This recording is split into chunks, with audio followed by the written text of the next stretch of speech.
Good day, everyone. I'm Yunji Kim, and I'm the odd panelist who's going to talk about how South Korea responded to COVID-19. And I do have some slides that I will put up right now. All right.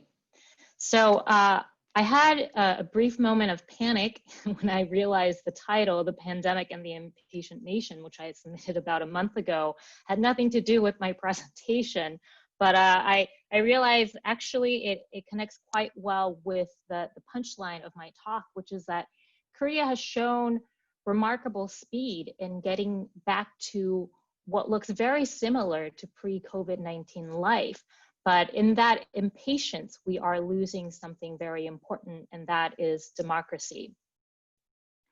So I have 4 parts to my presentation today. I'm going to talk about first, why do we care about Korea? And then second, how did Korea respond to COVID-19? And then I'm going to talk about why are we seeing this type of response in Korea? And then lastly, what has changed in Korea? So starting with why do we care about Korea? This is a map showing the number of total confirmed COVID-19 cases per million people. And here is South Korea. It's in the tiny green circle. And you can see that, so the darker the color, the more number of cases per million people, the lighter the color, the fewer number of cases. So Korea right now, looking at the situation globally, has quite few number of cases per our population. And then this map is showing the share of COVID-19 tests that are positive. So it's out of the total number of tests that a country runs, the number of tests that are positive as a percentage. And here the range goes from blue to dark red. So the dark red means the more number of positive cases per test, and the more darker blue means that the fewer number of positive test results as a percentage of total tests that are done. And again, if you look at Korea here in the tiny green circle, we are pretty dark blue. So this means that the positive rates on our COVID-19 tests are pretty low, below 1%. And according to WHO guidelines, a positive rate of less than 5% is one indicator that the epidemic is under control in a country. So I think a lot of people globally are interested in Korea's case and how we responded to COVID-19 because relatively speaking, Korea looks like it's got COVID-19 kind of under control. So how did Korea respond? And here I'm going to talk about kind of two sides of the responses. So how did society respond, and then how did the government respond? And I'll start with how the society responded, and that is everybody went out and bought masks. This is a picture, I think, from early January, where people were already lining up in front of pharmacies to buy these masks. We pretty soon after that had a mask shortage problem. And I think this is because Koreans have been kind of used to wearing masks, mostly because of air quality issues in the past. And that was one thing when I moved back to Korea last year. I was walking around without a mask because I wasn't used to it. And people, in the elevator would ask me, and this was before the COVID-19 panic, but on days when we were supposed to be having bad air quality, I would have neighbors asking me, oh, you forgot your mask, why aren't you wearing your mask? So society responded, going out, buying masks. And then how did the government respond? And there are 2 responses, I think, that the Korean government took on that's really noted internationally, and that's our testing and tracing. And so in terms of testing, the Korean government was very active in testing as many people as possible. And this is where we had our, I think by now, well-known drive-through testing facilities set up, where you could just drive up in your car and be out of there in 10 minutes with your test result. And then the second was really detailed tracing, contact tracing for people who had tested positive for COVID-19. And of course, the tracing was also raising some early on concerns about data privacy, and especially for people who would be considered in vulnerable populations in Korea. So why did we see these responses in Korea? I would say kind of two reasons. The first is our experience with past crises. This goes all the way back to, I think, 2003, where we had a big fire in our metro, one of our metro stations, and a lot of people died. After that, we had the SARS epidemic in 2003. And then in 2014, we had a huge ferry disaster. And then after that, in 2015, a big earthquake. And of course, in 2015, also our experience with MERS. And I would say all of these past experiences with these crises led to a lot of changes to our crisis and emergency management laws. So I'll give you two examples. Before MERS, the testing for these epidemics was limited to the Korea Centers for Disease Control. That's our kind of version of the US CDC. And that really slowed down a lot of the testing speed during MERS. And because of that, they've changed the laws, and now dealing with COVID-19, we've changed the legislation where now private companies are allowed to do these tests. And so again, that helped with the government response of doing as many tests as possible in a short frame of time.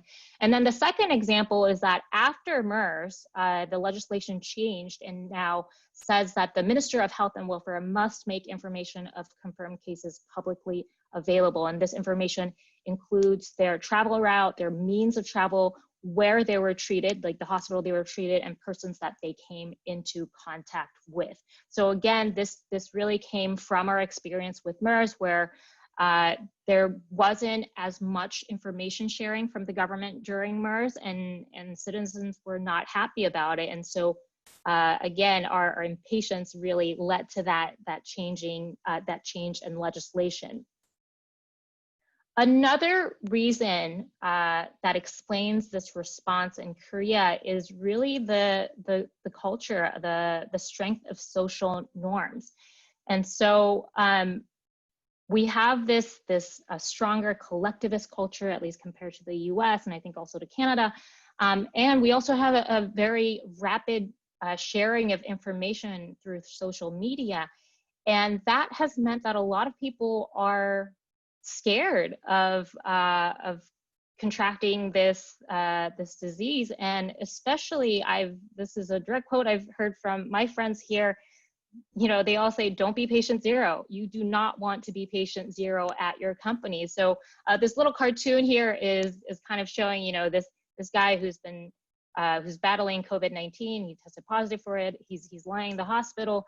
And people are blaming him, saying that you are the cause of our company shutting down and going out of business. So just anecdotally, there's been a little survey that's gone out, and more people were saying that they are more afraid of becoming patient zero for COVID-19 and becoming kind of a social pariah than they are of, you know, the possibility of not recovering from this disease. So again, it's the strong collectivist culture and strong social norms that I think has prompted people to really wear their masks.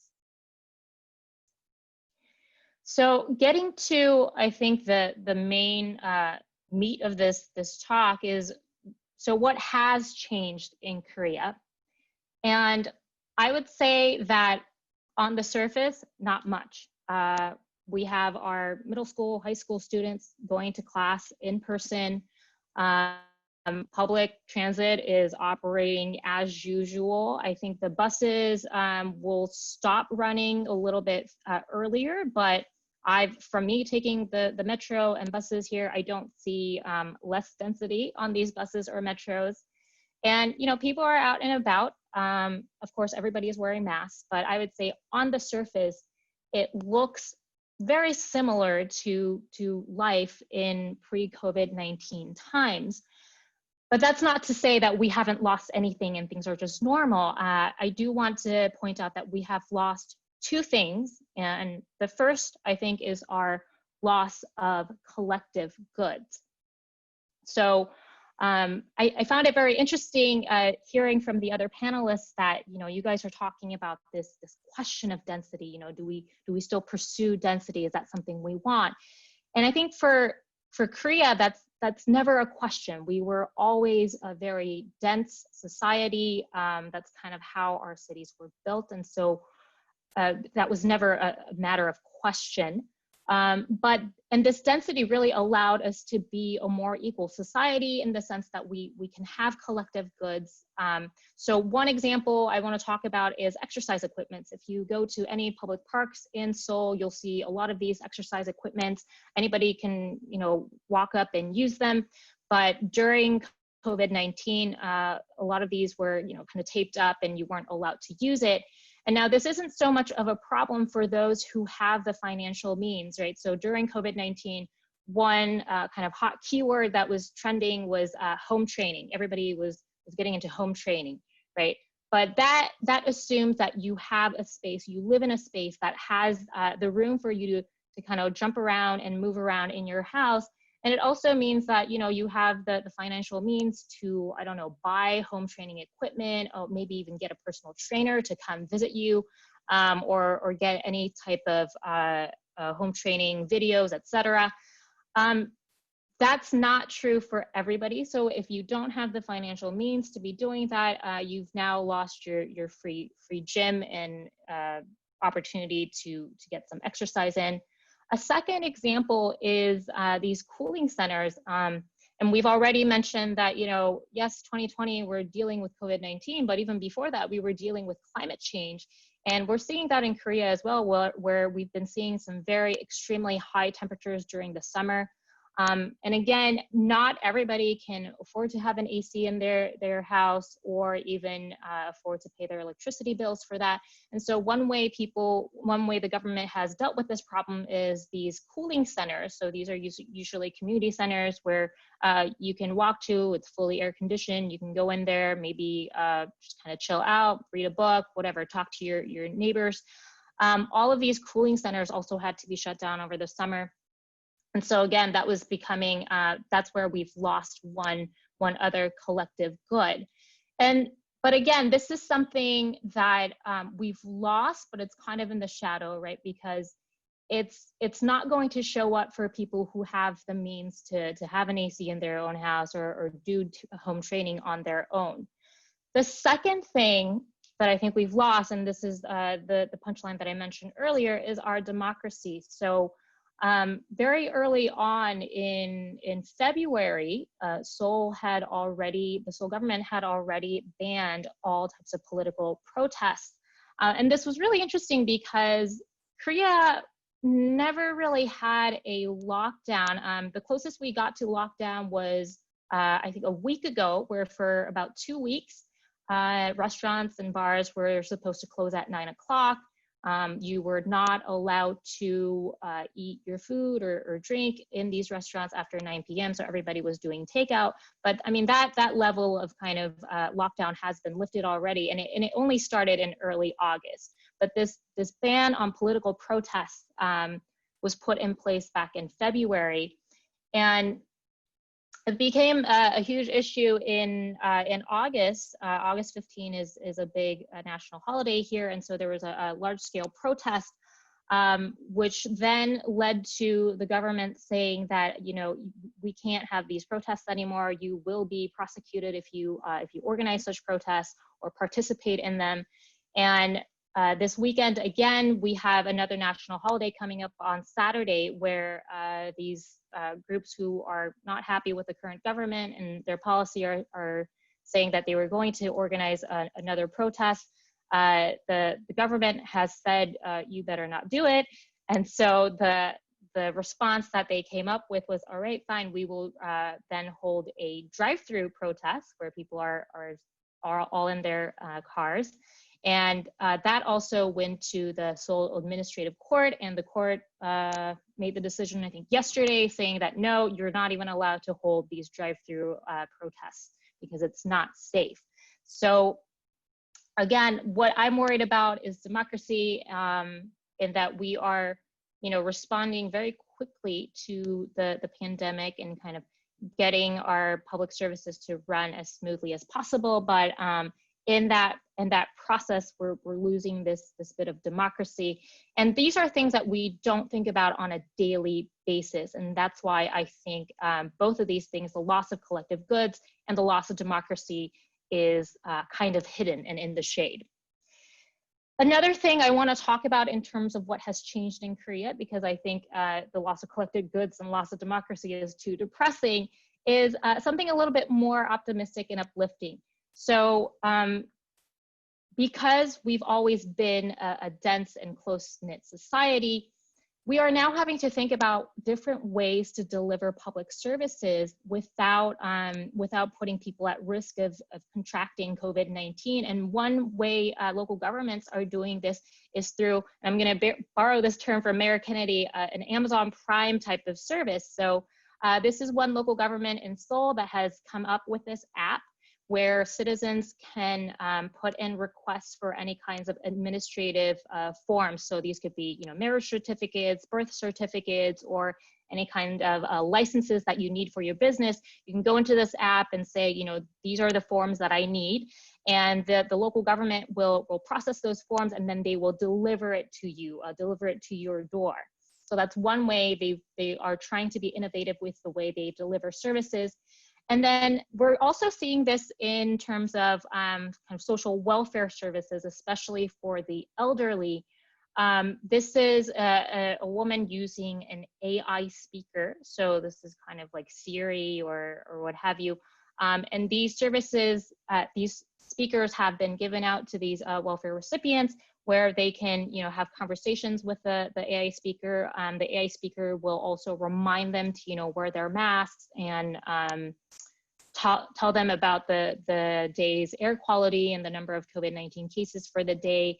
And also, if the person using it says something like help or emergency, that AI speaker sends a direct ping to the social welfare worker, who will then visit the home and check up on the person. So again, while at the kind of national level, we're seeing all kinds of politics that are, I think, using the crisis and kind of the emergency language to push through what seems to be problematic policies towards democracy. At the local government level, we are seeing kind of innovation and creativity in terms of delivering services to our citizens. So that is all my lesson. I think, again, punchline, on the surface, not much has changed in Korea, but I think what we are losing is kind of hidden in the shades, and that's collective goods for people who don't have the financial means, and democracy. Thank you.